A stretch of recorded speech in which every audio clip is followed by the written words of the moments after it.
They say practice makes perfect, but for one digital artist, you might say practice made a fortune.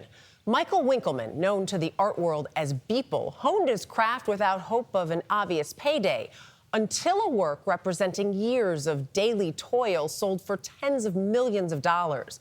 His journey is detailed in his new book, Beeple, Every Day's the First 5,000 Days. Correspondent Meg Oliver has his amazing story. This is a picture of my Uncle Jim, and I don't know why I decided to draw that day. Obviously could not have imagined where this picture would take us. Digital artist Michael Winkleman admits the picture of Uncle Jim wasn't great. Because it's not like each day has to be a masterpiece. But on May 1st, 2007, he set a goal. I wanted to get better at drawing, and I saw an illustrator out of the UK named Tom Judd, who did a sketch a day in his notebook for like 1 year. I thought that was a cool way to get better at drawing. To get better, Winkleman, known professionally as Beeple, started creating art he posted online daily. Where did you find your inspiration? Sometimes it's art on the internet, and sometimes it's the culture of the internet, and sometimes it's news on the internet.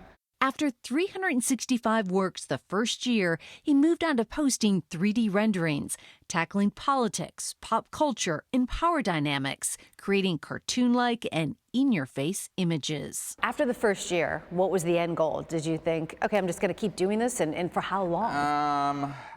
Even after, I would say, that first year, like there was no time I ever really seriously thought about quitting. After 13 and a half years of posting every day, he coined his collection Every Days, the First 5,000 Days, creating an NFT, a non-fungible token. What is an NFT? In my case, it's art. Your digital art is one form of an NFT. Yes.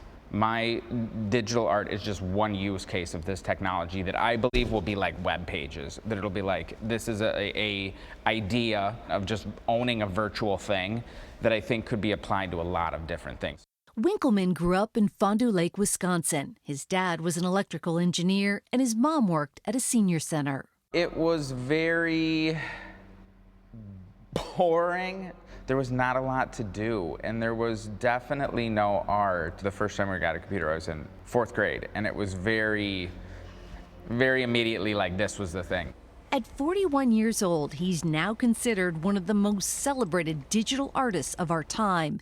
His hobby of trying to get better at art evolved into an impressive collection of brash and sometimes bizarre images that eventually caught the distinguished eye of Christie's auction house. You've sold Da Vinci, and now you've sold a Beeple. Exactly. So 500 years of art history, starting with the Renaissance down to a couple of years ago. Alexander Rotter is Christie's global chairman for 20th, 21st century art. What kind of impact have NFTs had on the art world? Enormous impact. It was a meteoric rise of the NFT community and of the NFT interest. It culminated really during the COVID period. In March of 2021, Christie's auctioned off its first purely digital work with a unique NFT. What was your goal? When we first started talking to Christie's, no NFT had ever sold for $1 million. I had the record at like 750,000, so it's like, oh, this could be the one that like sells for like $1 million. For $1 million. Yeah. On the eve of the Every Days auction, one of Winkleman's pieces, a video called Crossroads that originally sold for $60,000, resold for $6.6 million. There was a bunch of, all of my friends were suddenly making like crap tons of money, and it was just like, what the hell is going on? Yeah. It was a this moment. Was 100%.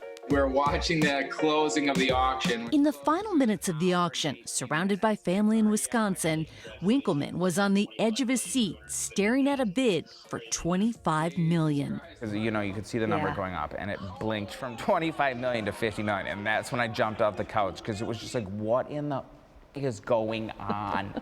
Like, what? I just, like, in like 1 second made $25 million. Like, what is going on? It probably means digital art is here to stay. Started crying outside in the like backyard there. It was I'm going to Disney World! In the end, Everyday sold for $69.3 million and are now chronicled in his new book called Beeple, Everyday's The First 5,000 Days. I can kind of do anything. The artist has come a long way after starting out working in his home to a new studio space. You know, a lot of times I'll sort of like put in a landscape like this. What else? What do you think? I like this. This one? Okay.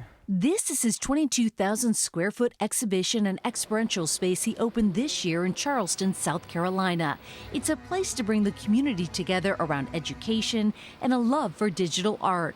It's also a gallery where Everyday's still takes his breath away in a 12 by 64 display. The first time my wife came in, she started like bawling because it was just, I mean, there's tons of pictures of her and like, here's a picture of her right here. And it's like, How satisfying is it to have it printed out? it's such a like, this is the picture from our wedding day. Like, it's such a like crazy mix of like things that happened in our life. Though some are skeptical, the popularity for NFTs keeps growing. In 2022, more than $24 billion was spent on the platform. There are a lot of people who say digital art is not real art. What do you say to them? There are a lot of people who still kind of don't understand this sort of like movement. I am trying to show you something that you have not seen before. That is what I think an artist's role is. And then from there, it's up to you to decide. For CBS Saturday Morning, Meg Oliver, Charleston, South Carolina.